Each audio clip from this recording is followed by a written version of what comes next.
পৃথিবীতে এমন অনেক মানুষ আছে যারা সাধারণত নিজের শৌখিনতা বজায় রাখতে বিভিন্ন ধরনের এমন কিছু কর্মকাণ্ড করে যেগুলো দেখতে কিন্তু অনেক বেশি ব্যতিক্রম লাগে। এই লোকটির অবস্থাটি একবার দেখুন। সে হয়তো অতটা ধনী নয় কিন্তু মন থেকে সে কিন্তু অনেক ধনী। কেন বললাম জানেন? সে একটি সোফা বানাচ্ছে, তবে এই কাঠগুলো একবার দেখেছেন যে কাঠগুলো সাধারণত আমরা ফেলে দিই বা জ্বালানি হিসাবে ব্যবহার করি, সেই কাঠগুলো দিয়েই সে কিন্তু সোফা বানানোর কাজটা করে ফেলছে।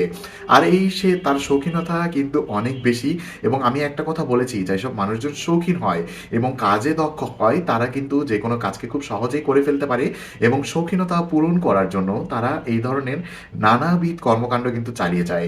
এই লোকটির কাজটি একবার দেখুন, কতটা দক্ষভাবে সে একটি পরিত্যক্ত কাঠের টুকরোগুলো দিয়ে কত সহজভাবে একটি সোফা বা কেদারা বানিয়ে ফেলছে। এবং এর উপরে সে কিন্তু ফোমও ব্যবহার করছে, যেন এগুলো দেখে কোনোভাবেই মনে না হয় যে এটি কোনো প্রিমিয়াম সোফা না বা কোনো কম মূল্যের বা কম দামি কোনো জিনিস। কারণ আপনি যদি আপনার কাজের মাধ্যমে যে কোনো কাজকে খুব ভালোভাবে ফুটিয়ে তুলতে পারেন, জিনিসটা যতই কম দামি হোক না কেন, দেখতে কিন্তু অনেক বেশি চমৎকার লাগবে এবং রুচির একটি পরিচয় আসবে। যেসব মানুষজন রুচিশীল হয় বা এইসব কাজে দক্ষ হয়, তারা পরিত্যক্ত জিনিসকেও নিজের কাজে লাগিয়ে তুলতে পারে।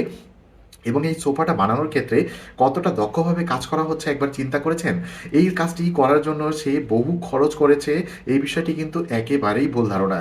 কেননা সে খুব অল্প খরচে এই কাজগুলো করছে। বাসায় পরিত্যক্ত ফোম পড়ে থাকে বা এই ধরনের কাপড়ের টুকরা কিন্তু অনেকের বাসায় রয়েছে। বিভিন্ন ধরনের এই কাপড়গুলো জোড়া লাগিয়ে এবং অনলাইন থেকে সেই কিছু পলিথিন কাগজ আমদানি করে সেগুলো দিয়ে খুব সহজভাবেই কিন্তু এই সোফাটি বানিয়ে ফেলছে। দেখে অনেকের কাছে মনে হতে পারে এগুলো হয়তো মজবুত হবে না। আসলে বিষয়টি কিন্তু এমন নয়। সেই কাঠগুলো এমনভাবে জোড়া লাগিয়ে এই কাজটি করছে, এটি কিন্তু অনেক বেশি মজবুত হবে এবং মানুষ বসার জন্য কিন্তু উপযোগী হবে। জিনিসটা দেখে খুবই চমৎকার লেগেছে আমার কাছে এবং আপনাদের কাছে।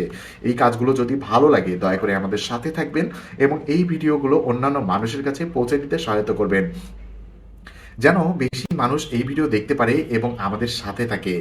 তবে এই কাজটি দেখে আমার কাছে খুবই চমক লেগেছে, কেননা এই ধরনের কাজে যারা দক্ষ হয়ে থাকে তারা সাধারণত অনেক দক্ষতার সাথে এই কাজগুলো করে। দেখতেই তো পাচ্ছেন কত সহজভাবে ছোট ছোট টুকরো দিয়েই কিন্তু এই কাজগুলো করছে।